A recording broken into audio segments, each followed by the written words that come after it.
Why is it okay for people to compromise? We have people who own liquor stores, and we have brothers who get high, and people know they do it, and nobody says anything. You have people who openly deal in interest.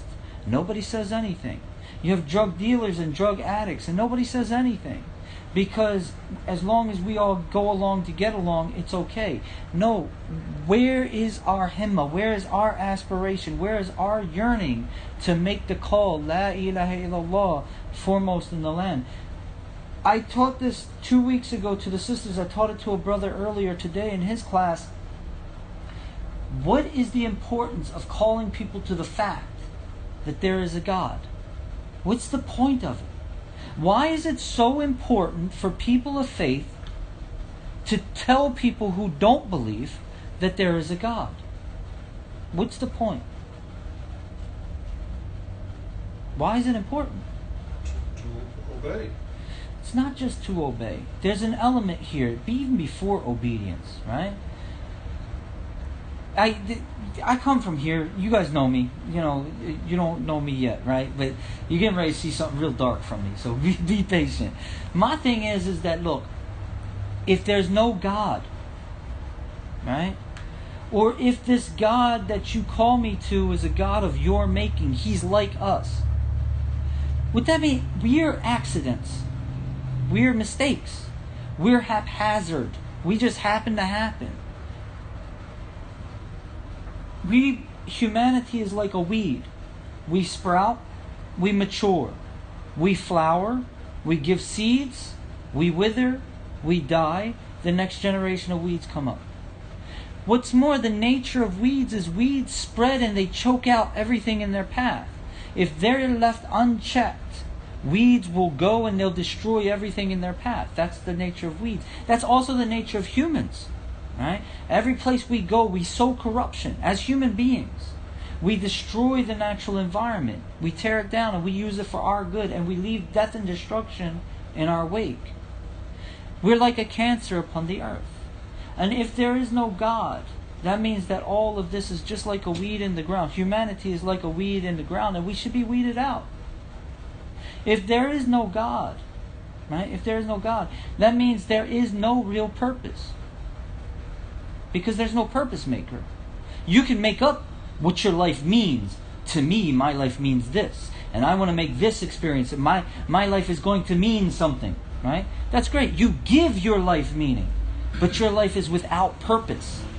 If there is no God. Because there's no purpose maker.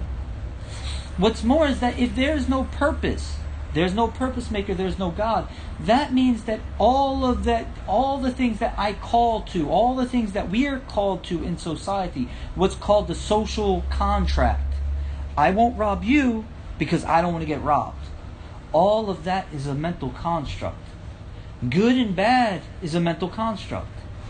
What's good for you might be bad for me. What's good for me might be bad for you.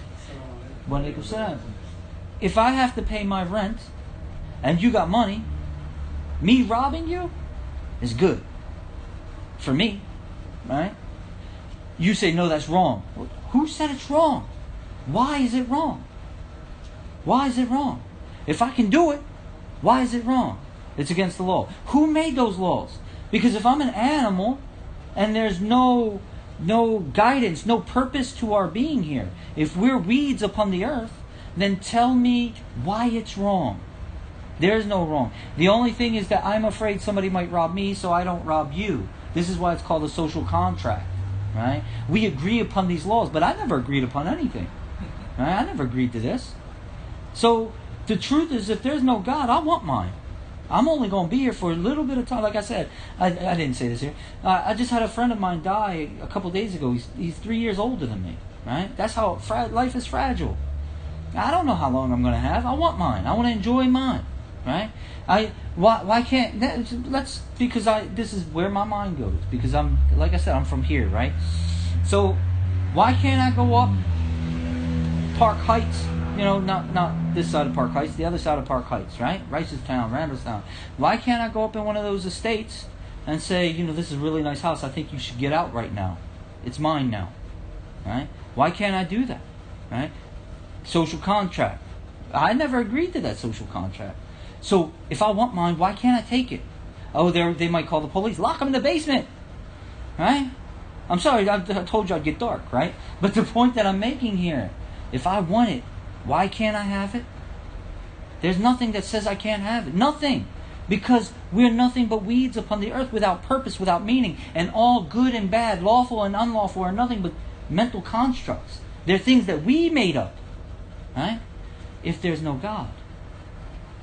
You can have human beings who act humanitarianly. Right? They act for the good of our species, even if they don't believe in God. But you cannot have a real human being, without concept of God. Because it's that concept, knowing that God exists, knowing that He is what raises us up to understand that we have a purpose. We were created for a purpose. Not only were we created for a purpose, but we are sacred beings. And we're sanctified. And Allah subhanahu wa ta'ala not only created us sacred, but He created our fellow man sacred. The disbelievers are sacred because Allah created them and placed them upon this earth. And He provides for them and He takes care of them just as He does with us. And He may guide them. Or He may not, but that's His will.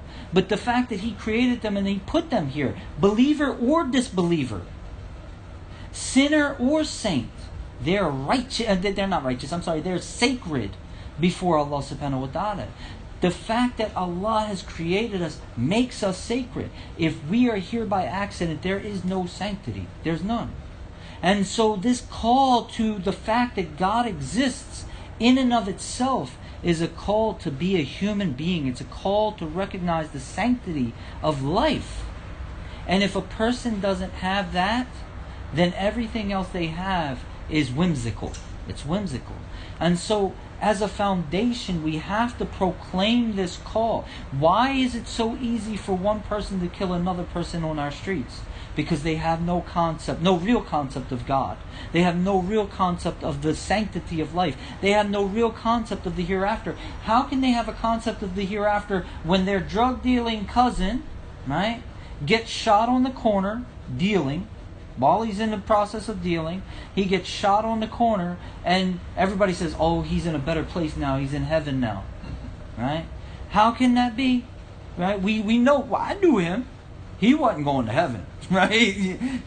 And so the fact of the matter is that when they're told, no matter how bad you are, no matter what you've done, no matter what state you die in, you're going to heaven, that erases any real concept of the hereafter. So they have no sanctity of life. They have no concept of the hereafter. There's no value because they have no concept of deity. They don't know God. The very basis of calling people to La ilaha illallah, there is nothing worthy of our worship except the one true God. That message in and of itself restores humanity. And therefore we can never compromise on this message. There's no room for compromising this message. And when we compromise in this message, we've compromised in the light of Nubuwwah. We've compromised in the contract with Allah. We've compromised our humanity. And we have to understand this. So the Prophet ﷺ